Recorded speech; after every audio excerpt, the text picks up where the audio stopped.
Bitcoin is the future. अब आपने ये बहुत से लोगों के मुंह से सुना होगा और आप समझते भी होंगे कि बिटकॉइन ही फ्यूचर है, लेकिन क्या आपको पता है कि बिटकॉइन फ्यूचर क्यों है? तो आज की वीडियो में हम समझेंगे प्रॉपर रीजंस के साथ कि क्या क्या रीजंस हैं जिनकी वजह से बिटकॉइन फ्यूचर है। और मैं आपको एक बात बता दूं कि आप जो मेरी वीडियो देख रहे हैं, आप वो लोग हैं जो कि इस टेक्नोलॉजी में बहुत ज्यादा अर्ली हैं। यानी जब आज से 10, 15, 20 साल बाद ये टेक्नोलॉजी काफी हद तक मैच्योर हो गई होगी, तो उस वक्त आप लोग काफी एक्सपीरियंस्ड होंगे इस पर्टिकुलर फील्ड में। तो इसलिए इस बात पे आप सबको कांग्रेट्स तो बनता है। अब without wasting any time video start करते हैं और समझते हैं रीजंस कि बिटकॉइन फ्यूचर क्यों है। जो सबसे पहला रीजन है वो है मनी को डिसेंट्रलाइज करना। अब जो हमारे पास नॉर्मल कन्वेंशनल फियाट करेंसी है, यानी फियाट से मुराद नॉर्मल करेंसी हो गई, चाहे हमारे पास यूएस का डॉलर हो गया, पाकिस्तान का रुपीस हो गया या कोई भी करेंसी, तो उस पे काफी ज्यादा रिस्ट्रिक्शंस है। रिस्ट्रिक्शंस इस तरह की कि अगर आप एक इंटरनेशनल ट्रांजैक्शन करना चाहते हैं अपनी मनी से, तो सैटरडे संडे बैंक ऑफ होते हैं, यानी आपकी मनी लेट पहुंचेगी। दूसरा, ट्रांजैक्शन कॉस्ट भी काफी ज्यादा लगती है।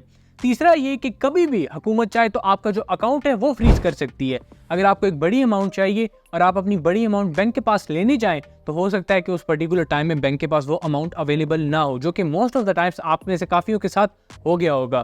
तो यही पर्टिकुलर रीजंस हैं जिनको एलिमिनेट करने के लिए बिटकॉइन आया था। और इसको लाने का सबसे इंपॉर्टेंट रीजन, सबसे पहला रीजन यही था कि जो आपकी मनी है उसको डिसेंट्रलाइज किया जाए, यानी कोई सेंट्रल गवर्नमेंट उसको कंट्रोल ना कर सके।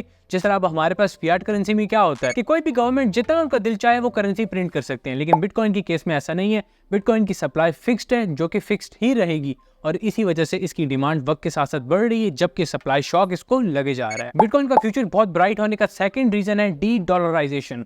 अब डी डॉलराइजेशन है क्या, उसको हम समझते हैं। जिस तरह नाम से ही वाज़ेह है कि डी डॉलराइजेशन यानी डॉलर को छोड़ना, मतलब ये कि बहुत सी कंट्रीज जो यूएस डॉलर को एज अ रिजर्व करेंसी के तौर पे इस्तेमाल कर रही थी, उन्होंने इसको अब रिजर्व करेंसी के तौर पे इस्तेमाल करना बंद कर दिया। अब आप एक चीज समझिए कि जब हमारे पास 1944 में ब्रेटन वुड्स एग्रीमेंट हुआ था, उसमें ये डिसाइड हुआ था कि जो यूएस डॉलर है वो रिजर्व करेंसी के तौर पे इस्तेमाल होगा 44 कंट्रीज के लिए जो कि उस एग्रीमेंट में मौजूद थे। और डील ये हुई थी कि जो भी यूएस डॉलर होगा वो बैक्ड होगा गोल्ड से, क्योंकि अमेरिका ने वर्ल्ड वॉर 1 में और वर्ल्ड वॉर 2 में बहुत सा सोना इकट्ठा कर लिया था। और आप इसको इस तरह से समझें कि 1940 में अमेरिका के पास दुनिया का 75% ऑफ द मॉनेटरी जो गोल्ड है वो मौजूद था। मॉनेटरी गोल्ड से मुराद जितने भी banks all around the world gold को एज ए रिजर्व रखते हैं, 75% जो गोल्ड है वो अमेरिका के पास मौजूद था, जो कि ऑलमोस्ट 20,000 टन ऑफ गोल्ड बनता है। और इसी वजह से ब्रेटन वुड्स एग्रीमेंट पे ये डिसाइड हुआ था कि $35 जो है वो इक्वल्स होगा 1 आउंस ऑफ गोल्ड के। यानी अगर कोई भी कंट्री जो कि यूएस डॉलर को एज ए रिजर्व अपने पास रखती है, वो कभी भी यूएस गवर्नमेंट के पास जाके उनको यूएस डॉलर दे के बदले में जो गोल्ड है वो ले सकती है। अब 1971 में हुआ ये कि जो यूएस है उसने इस सिस्टम को ही खत्म कर दिया, यानी जो गोल्ड बैक करेंसी सिस्टम था उसको खत्म कर दिया, वियतनाम वॉर और बाकी काफी रीजंस की वजह से। और जो नया करेंसी सिस्टम आया वो था फियाट करेंसी सिस्टम, यानी आज के दौर में जो करेंसी सिस्टम चल रहा है वो फियाट करेंसी सिस्टम है। अब फियाट में ये होता है कि गवर्नमेंट का जब भी दिल चाहे वो करेंसी को प्रिंट कर सकते हैं, और इसी वजह से जो आपके घर में रखी हुई करेंसी है उसकी वक्त के साथ साथ वैल्यू कम होती जाती है। अब आपने इतनी बात समझ ली है, अब आप ये सवाल करें कि इसका डी डॉलराइजेशन से क्या ताल्लुक है।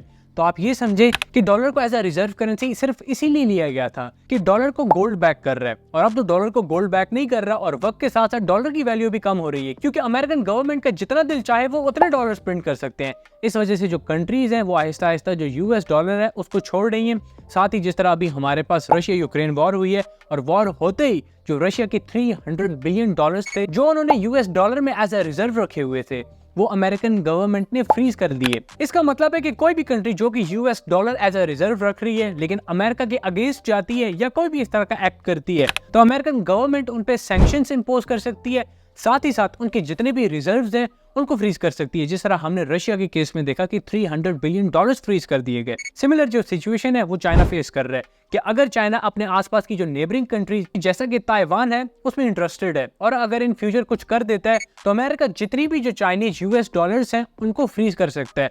और इसी वजह से जो कंट्रीज हैं अब वो प्रिकॉशनरी मेजरमेंट्स ले रही हैं और अल्टरनेट मेथड्स की तरफ जा रही हैं, जो कि हमारे पास ब्रिक्स जो अलायंस है उसको फॉर्म करवा रहा है। जो हमारे पास गोल्ड की इन्वेस्टमेंट है उसमें काफी मनी का फ्लो है। साथ ही साथ अब हमारे पास एक और इन्वेस्टमेंट का जो टूल है जिसमें इन्वेस्टमेंट की जा सकती है वो है बिटकॉइन। और इसी तरह डी डॉलराइजेशन की वजह से जो बिटकॉइन है उसका फ्यूचर बहुत ही ज्यादा ब्राइट है। जो थर्ड इंपॉर्टेंट रीजन है वो है बिटकॉइन ETF। अब जो बिटकॉइन ETFs हैं उनको मैं इन डेप्थ डिस्कस कर चुका हूँ, और अगर आपको नहीं पता वो क्या होते हैं, किस तरह से वर्क करते हैं, तो आप यहाँ आई बटन पे क्लिक करके वीडियो देख सकते हैं, या मैं डिस्क्रिप्शन में भी उस वीडियो का जो लिंक है वो प्रोवाइड कर दूंगा। लेकिन अभी आप ये समझे कि ETFs के आ जाने की वजह से जो बिटकॉइन है उसकी डिमांड बहुत ज्यादा इंक्रीज होगी। अब डिमांड इंक्रीज होने की वजह से होगा ये कि बिटकॉइन को सप्लाई शॉक लगेगा, यानी बहुत से लोग बिटकॉइन को बाय करना चाहते होंगे लेकिन इसकी सप्लाई बहुत कम होगी, जो कि फिक्स 21 मिलियन है, जिसमें आज हमारे पास दुनिया में 19 मिलियन मौजूद है, जिसमें से जो 2 मिलियन है उनकी एक्सेस इंडिविजुअल्स के पास नहीं है क्योंकि वो उनकी एक्सेस खो चुके हैं। तो लॉन्ग स्टोरी शॉर्ट, ETF की वजह से बहुत बड़ा मनी का फ्लो जो है बिटकॉइन में होगा इंस्टीट्यूशनल बाइंग की वजह से,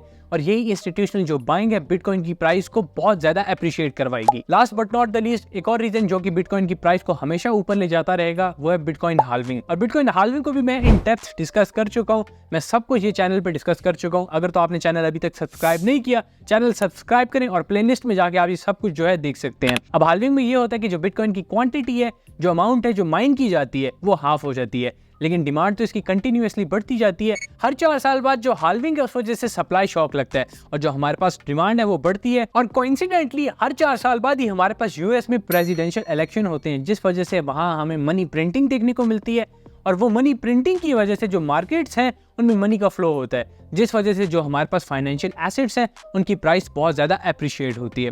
तो आज की वीडियो में आपको वो 4 रीजंस पता चल चुके हैं जो कि बिटकॉइन की प्राइस को बहुत ही ज्यादा एक्सपोनेंशियली ग्रो करवाएंगे और जिसकी वजह से बिटकॉइन का जो फ्यूचर है वो बहुत ही ज्यादा ब्राइट है। यकीनन आपको वीडियो बहुत अच्छी लगी होगी, आपने बहुत कुछ नया सीखा होगा, और अगर तो ऐसा है तो आप वीडियो को लाइक करें और वीडियो को उन लोगों के साथ शेयर करें जिनको इन चीजों का नॉलेज नहीं है, जो कि क्रिप्टो में इंटरेस्टेड है लेकिन उनको प्रॉपर जो प्लेटफॉर्म है वो प्रोवाइड नहीं किया जा रहा। फर्दर ये कि अगर तो आप टेक्निकली इन सब चीजों को सीखना चाहते हैं तो आप प्लेलिस्ट में जाके सीख सकते हैं। मैंने सब कुछ यहाँ पे बहुत ही ज्यादा इन डेप्थ जो है प्रोवाइड किए हुए, जो कि आपको कहीं पे भी ऐसा कंटेंट नहीं मिलेगा। साथ ही अगर तो आप इस फील्ड में पहले के इन हैं और आप टेक्निकल साइड पे हैं, और अगर आपने मेरा अभी तक फ्री व्हाट्सएप ग्रुप या टेलीग्राम ग्रुप ज्वाइन नहीं किया तो डिस्क्रिप्शन में मैं उन दोनों की लिंक भी प्रोवाइड कर दूंगा, आप उनको ज्वाइन कर सकते हैं। तो फिर मिलते हैं नेक्स्ट वीडियो में, तब तक के लिए अल्लाह हाफिज।